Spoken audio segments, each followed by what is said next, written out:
Good evening, everybody. It's my pleasure to be back here again at DISTREE.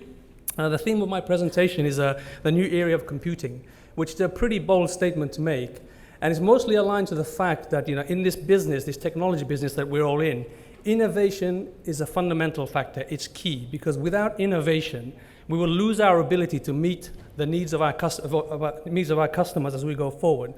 We will not be able to grow, we will not be profitable, and we'll lose our relevance. So in my short presentation today, I just want to share with you some market information from Intel's perspective and to talk about a game changer in the mobile computing space. How many people can relate to this? I certainly can. I have 3 kids, and I see the amount of time that they spend on their laptops, either doing their education, hopefully doing their education, and certainly a lot of time that they spend on social media. How about this one? I relate to the gentleman reading the book, probably about the same age group. I like reading books, but more and more now I'm trying to do so through digital means. These 2 examples just trying to testify that how much technology is very much at the core of our lives, whether that's in a business perspective or in a personal life. And I want to try and quantify this a little bit. These are data points from a survey that was done across 14 countries. And as you can see here, the PC for 66% of the people are still the primary way that they connect to get information. 70% have friended co-workers who are working in the same building as them through Facebook, again, through the use of technology. And many, many families have been brought closer together through the use of technology. And an awful lot of people, hopefully in their spare time and not in their work time, are just burning time, scanning the internet, making use of the abundant information that is actually out there on the internet. And the internet continues to be pervasive. Again, just to try and put this in perspective, the worldwide population today is a little bit north of 7 billion people. Today, only about 2 billion people are connected to the internet. And within the next 3 years, we're expecting another billion to be added. And most of that 1 billion will come from the emerging markets, from markets such as the ones that we are typically involved in. That's a rate of about 11 users per second, a fantastic opportunity for us as we look forward. Basically supporting what you heard from Jack, that the PC market is not dead. We see tremendous growth over the next few years, and if you can see the data points here, we're forecasting that we will be going from a little north of 400 million units to about 650 million units by 2015. And again, to bring that back to the Middle East region where we operate in, we're expecting that by 2016 that the market will double in size. And bear in mind, doubling in size from still a relatively low PC penetration base. So again, the opportunities beyond that are quite significant. And still, across this survey that we did across the 4 countries, the laptop and the desktop is still the primary device that people use for the many things that they do, either in their business environment or their work environment. But again, the dynamics are changing. We are not now in a situation where one device fits everybody's needs. If you see that many households now, they have multiple PCs. We're a family of 5, and each one of us in our family have a laptop each. We have smartphones. We have multiple devices. Smartphone users typically also have additional PCs, and likewise, tablet owners are having PCs. So it's not a case really overall that people are making the choice of buying one device versus another. And particularly in the emerging markets where these new users are going to come on stream, the disposable income, the number of people that are coming into that equation of being, middle-class earners, they will have the disposable incomes to buy multiple types of devices. So if you take that into context, the market, the multiple devices, this is great opportunity for all of us. And at Intel, we refer to this as a compute continuum. Between now and 2015, we expect that by 2015, it'll be about 15 billion devices connected to the internet. That's about 5 billion more than there is today. So, all these devices, whether they're desktop, laptops, smartphones, tablets, in-vehicle entertainment, in-vehicle connectivity, our goal as Intel is to make that connectivity as seamlessly as possible through our silicon technology. And that is the thing that we refer to as the compute continuum. In order to get there, you need the best technology leadership that you can possibly have. Everything that we do at Intel is driven by Moore's law. And I'm sure you're familiar with Moore's law, which is the doubling of the transistor density on processors every 2 years. For over 40 years, we've been meeting that goal. And if you can see there, between 2003 to now, we're starting to ship product on 22 nanometer technology. based on a new breakthrough in transistor technology, which will cause 3D Tri-Gate transistor technology. This is a first. Nobody else has done this, and products will be shipping from the second half of this year based on this new technology. We make everything in our own fabs. And again, just to put this in perspective, each one of these fabs will cost you $5 billion to set up. And as we move to the next process technology in the next few years, each one of these fabs will cost $10 billion. And we continue to make that investment. Over time, there's been a huge install base of Intel architecture, whether that's on Xeon, Core, or Atom. So there's a huge install base, and we work with a very wide ecosystem of ISVs to optimize software on Intel architecture. We've also made some very key strategic acquisitions, and I will call out McAfee, which is now an Intel company, because we view security as a very big area of concern to be addressed. To the point I made, about 15 billion devices being connected to the internet in the near future. So security is a very big concern. The summary of this slide is that we do everything in-house, and that gives us that competitive edge to be able to be time to market with great products. It's all fine having the market opportunity and the products, but really the fundamental question that we must answer is, what do people want to do? We have to build products that will meet a solution for somebody. And at Intel, we have a team of ethnographers whose job is to go out in the field and do research. They embed themselves in families to ask them, what do you want to do with technology? What is the pain point of today that you want to address? And off the back of that, we build products to meet those solutions. Some of the feedback that we get is that, for example, we are now much more creators of content than consumers of it. So people tell us that, they want the ability to create content, in a much more optimized way without having to waste time. They want that great connectivity, and they want the peace of mind, the security aspect that their data will not be compromised, for example, when they're transacting online.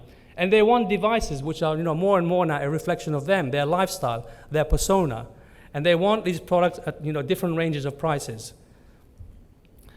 Fundamentally, whether people are spending their time being creative, entertainment, leisure, gaming, apps, or productivity, the main message that we are getting is that they don't want an uncompromised usage, meaning that they don't want a device which is good at one thing and not so good at another. They want it all. And that's our challenge, to be able to bring products to market with those types of solutions. And also what we've been hearing is that people want to move from this traditional form factor of the laptop that we've been used to these thin devices. So it is with all this in mind that we are moving now to redefining the computing experience with the introduction of the Ultrabook. Ultrabooks have been shipping for a little while now. These are ultra-sleek, ultra-responsive, very secure, long battery life, great devices. They're starting to appear, they have appeared on the market, and we're just at the early stage of this. But even though we're at the early stage of this, there's been a tremendous buzz in the market. And you can see the quote there from one of the press people that this year, 2012, is the year of the Ultrabook. So for all of us in the room here, to our customers, this is a significant business opportunity, because always in transitions is when we can win. But Ultrabook is not a one-off deal. It will transition over the next 2 or 3 years. And each time when we build the product on new architecture. So for example, we launch on our 2nd generation core microprocessors. In the second half of this year, we will launch products based on our 3rd generation microprocessors, built on this 3D Tri-Gate transistor technology that I mentioned to you. And next year, we will move to a different microarchitecture, codenamed Haswell, where we will bring the thermal envelope down to half of what it is today, which means that you'll get great performance with much, much lower battery usage. So you'll get great battery life. Each time we are moving over the next 3 years, more features and functionalities will be built into these products. So on Ultrabook, we are all in. We have aligned our roadmap very, very solidly around the launch of Ultrabooks. Our job number one from a marketing perspective is to establish this new category in the marketplace. So you'll see a lot of stuff around Ultrabook, and we need to work with you to establish that category at the store level. We're also investing a huge amount of dollars to align the ecosystem to help with a ramp in volume for Ultrabooks. We've started, but as I said, we are just getting started. Expect to see a lot more around Ultrabook to establish it in the market. There are many, many designs, much more than 75 that we state here that are coming our way. With multiple types of convertibles, devices with touch capability, devices that you'll be able to use as a notebook, but if you want to, you can use it as a tablet at the same time. Different screen sizes, so multiple devices in the pipeline. Now, in the interest of time, I will skip through very quickly in terms of all the solutions that are the features that are enabled with the Ultrabook. The reason I'm saying this is because I don't want to leave you with the impression that Ultrabook is just some kind of cosmetic change that we've made in the form factor of the notebook. It is a radical change because these Ultrabook devices are very powerful with great features to address the pain points and needs of people. So, for example, wireless display technology, quick sync video, which is the ability to transcode high definition a movie, which if you shot with a video camera in seconds rather than minutes, so you can play it, for example, on a smartphone. In applicable countries, Internet Insider, the ability to view premium rate movies, high definition movies, shortly after their release. So media experiences, outstanding on Ultrabooks. You'll have facilities such as rapid start technology, where the Ultrabook will power up from deep hibernate in less than 7 seconds. Smart response technology, smart connect technology, identity protection technology. To the point I made about the acquisition of McAfee, these are going to be hardware authenticated security solutions so that people are secure in the knowledge that their information is not going to be compromised when they're, for example, transacting online.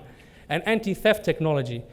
Through the use of a service provider, if your laptop should get stolen, for example, you will have the ability to disable that laptop so that your data does not get stolen. And in the event that you're able to retrieve that notebook, it can be reactivated so all your data is still there. So all these the solutions that we're offering in these Ultrabooks, so much more than just a cosmetic change. And from a gaming standpoint, with the generation of Ultrabooks that we have today, and as we move to the next generation, third generation core-based Ultrabook, we'll have fantastic gaming experience with the onboard graphics capability of these Ultrabooks. Over time, as volumes ramp up, the economies of scale kicking in, we expect to have Ultrabooks, different screen sizes at multiple price points. Products, market is fine, but we need to enable that pull and push effect at the store level. So we have a very good co-marketing program with our retail customers, and you can see the 5 pillars that these operate under here. So for example, training your RSPs, embedding promoters in store, category segmentation, particularly applicable with Ultrabook, because we need to establish that category as a separate thing so that we can get the maximum premium at the early stage of the launch of these products, and also creating the pull through retail media and IIP. So very quickly in summary, I reiterate again that we have a great opportunity in 2012 to get behind Ultrabook. Winning happens in transition. These are fantastic products. There's a great market potential out there. And we need you and your customers to take that message out so that we can get Ultrabook sales ramping. So with that, I thank you for your attention. I wish you a great DISTREE event, and thank you. All right. And the winner is from Emags. Okay, it's Bala Subramanian from Carrefour. All right, in the room?